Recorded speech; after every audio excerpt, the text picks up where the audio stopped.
Hey y'all, how y'all doing?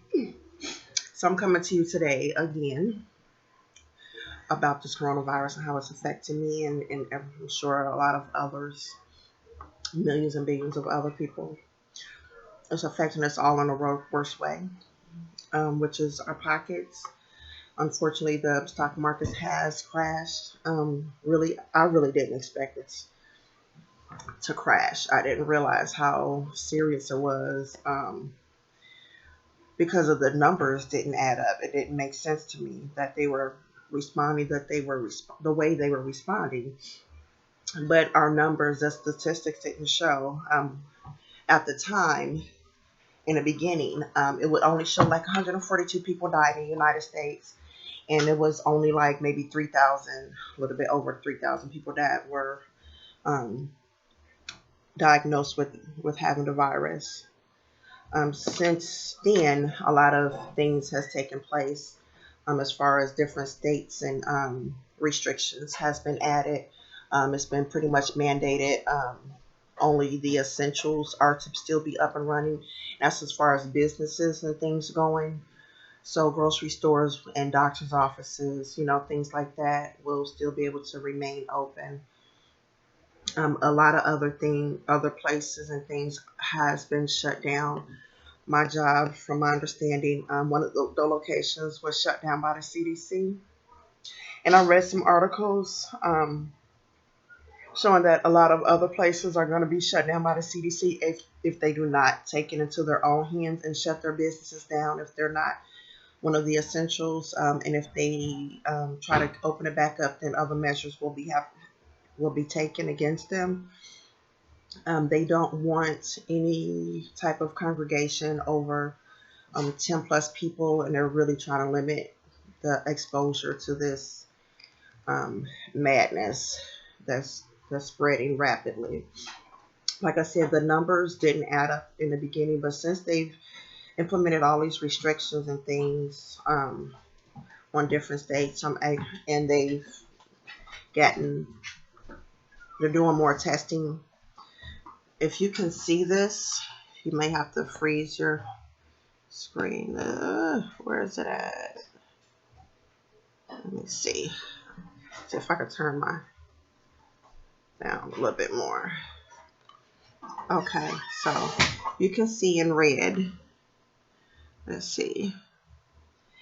That shows the number of U.S. people that are confirmed cases in the United States. This is working my nerves trying to get this to go. I just want you to see what I see. And in green, great. It shows how many people have recovered from it.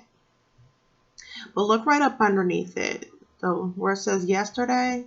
Look how many people are confirmed in one freaking day. That's a lot. We're not even going to talk about globally at this moment. Just showing you what's going on in the United States. So I'm keeping up with everything. And as I keep up with everything, I'm not just basing my information on what I have before me. I'm basing it on all the information that I'm gathering together collectively. As you know, I had relocated to Florida. So I'm watching Florida, not just the news, but I'm watching things around me. I have family in California, Arizona, New York, Wisconsin, and Chicago as well. And I'm listening in and I'm watching and we're discussing things as they happen. And I'm letting them know what's happening. And we're pretty much just pinpointing it like if it happened here, then it's going to happen there soon. So we're watching it together. And right now, everything is pretty mild. They're asking you to comply and stay away from people and things like that, unless you just have to, go around people. And please be very respectful of the elderly. If you have anyone around you that are within that certain age range, I think it's around 60 plus. They get it and it could be deadly. But a lot of times when people die is because they already have underlying illnesses. I'm not saying discounting, their life because I'm sure their lives are very important to their family and friends as well. But there are a lot of key factors that's involved.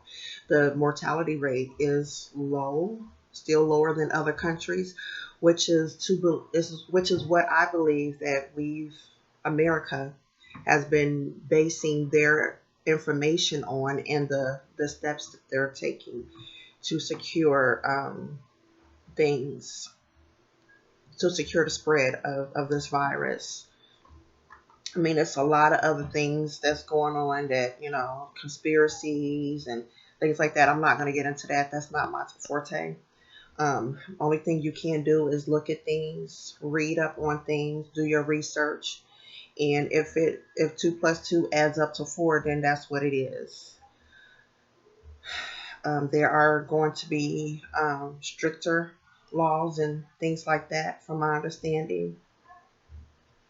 Um, and it kind of makes me believe that those who are doing a panic buying and stuff, maybe they got information before the rest of us, and we didn't know. So a lot of us, instead of knowing, they just follow suit, because that's what we do. If we see somebody running, panic, and fear, then the next person's going to run automatically, because you don't want to be caught looking crazy. So that's pretty much what a lot of things is going on, and how a lot of people are responding to today's epidemic. I have been watching different things on Facebook on how people are reacting to what's going on and things that they're seeing, and there are a lot of cities and states that pretty much have zero population moving around. Let's see. I want to show you something without exposing the person who posted this. So I'll go to this. I'm not exactly sure what this means or what this is about, but this kind of concerns me. The DOJ wants to suspend certain constitutional rights during coronavirus emergency. Now, I haven't read up on this.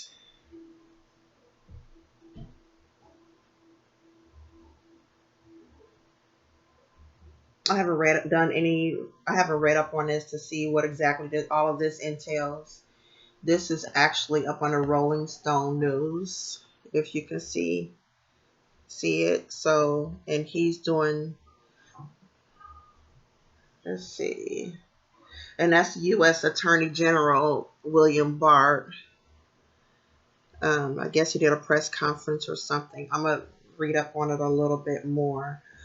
But yeah, a lot of things are involved with this, and it's really concerning because things are really about to get crazy.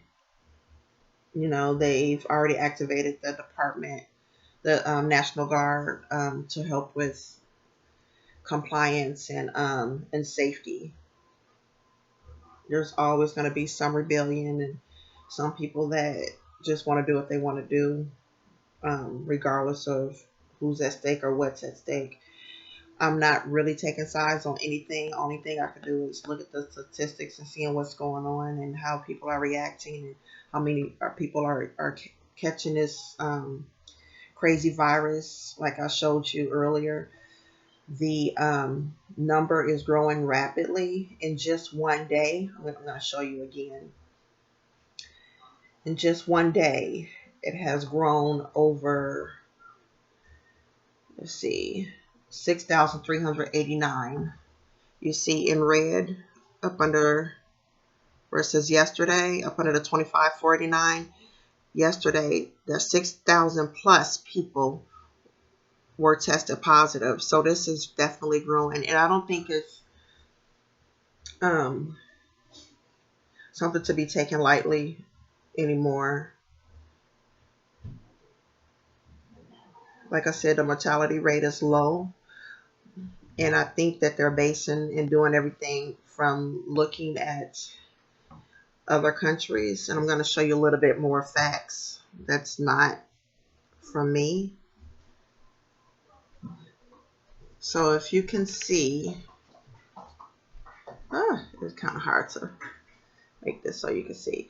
You can see the confirmed the recovered and the deaths is primarily really low. But if you look at China, look at that death toll. That's over 3,000. 3,000. But look how many has recovered, which is awesome. So, and they've done that by quarantining people. You know, our rights and everything are at liberty. But if people don't comply, then things will get rougher for us. Just stay home, people. If you don't have to go out, you don't have to congregate. Stay home. Let's work together to get this resolved. Um, we don't. The doctors' offices and the hospitals are completely stressed at this point, and they're taking a gamble as well, because they have to be there to help. You know, they can contract it and, you know, pass it on to their family. So let's be mindful of what's all at stake here. Like a lot of people don't have symptoms, and some people don't, you know, are not at risk of dying or anything. With a large percent, it's not, but it's still somebody that could get it, that could possibly lose their life. And let's just start thinking about others and not just ourselves.